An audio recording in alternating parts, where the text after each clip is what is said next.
Hi, my name is Jennifer, aka Jenninja, and this is my tutorial on the axe aerial and the reverse aerial.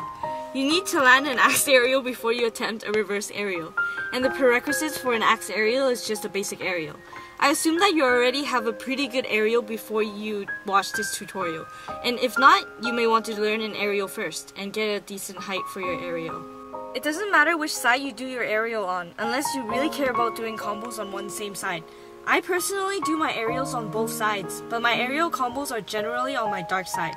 For the convenience of most audiences, I'm going to mirror this video since most tricksters do their aerials to their left. Okay, let's take a look at the axe aerials I will demonstrate. I do my axe aerials from two setups. First setup, there is no running motion, so it might be a good idea if you practice some standing aerials with no steps. That would be a very helpful drill for you to learn the axe aerial. Second setup, I step into my axe aerial. Sometimes I seem to find this way easier. Try some one-handed axe cartwheels if you want to get rid of the fear. Try a couple times with both hands, and when you're comfortable with it and not feeling that you're using your hands to push a lot, you will be good to go for an axe aerial. Pay attention to my leg swing when I do the first part of the axe aerial. While I'm kicking my first leg up, I keep my weight back on my hip. You never want to move your center mass toward your first leg. Otherwise, you would be unbalanced in the air and land badly. A lot of people don't know how high they should swing their first leg.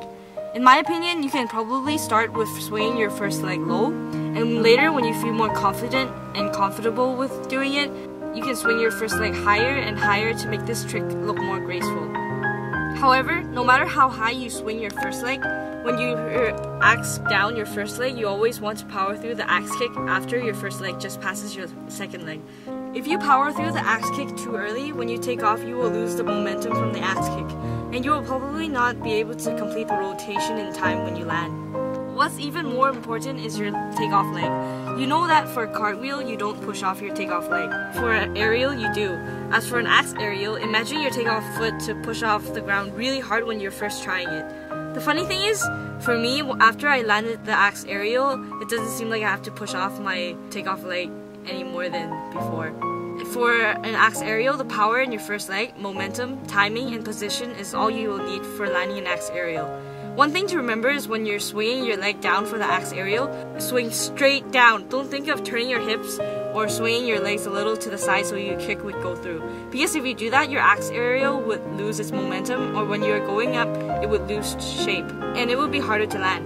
Keep your chest up would help you go forward and have some initial height. You never want to reach down after you jump off the ground, otherwise you may fall really hard on your face. Now let's move on to the reverse aerial. It is similar to an axe aerial, but the setup is a little bit tricky. I would recommend doing the loser setup because it gives me more height. But if you think the butterfly setup works for you, feel free to try it out. Anyways, I will be tutoring this move with a loser setup. First, having your takeoff foot planted in front of your kicking foot. Then take a step backwards. After that, you will drive your kicking leg back. And the rest is just going to be an axe aerial. Here you know the reason why an axe aerial is essential to a reverse aerial. Because you will not have the long distance for your kicking leg to power through. Therefore, I recommend you to get used to the axe aerial motion before you attempt reverse aerial. Lots of people have trouble with their hands placement, and in my opinion, you can either windmill your arms like how you do a loser, or you can sling forward and over to reach in the front, or you can point your elbow straight up just like how I do mine. Recap. Have a solid running aerial first, and then work on standing aerial without stepping forward. Try some axe cartwheels and one-handed axe cartwheels with both hands, so that you should be good to go for an axe aerial. Keep drilling your axe aerial, learn the reverse setup, and at the end you will be able to learn a reverse aerial. Hopefully my tutorial made sense to you and you really have learned something from it. Thanks for watching and good luck.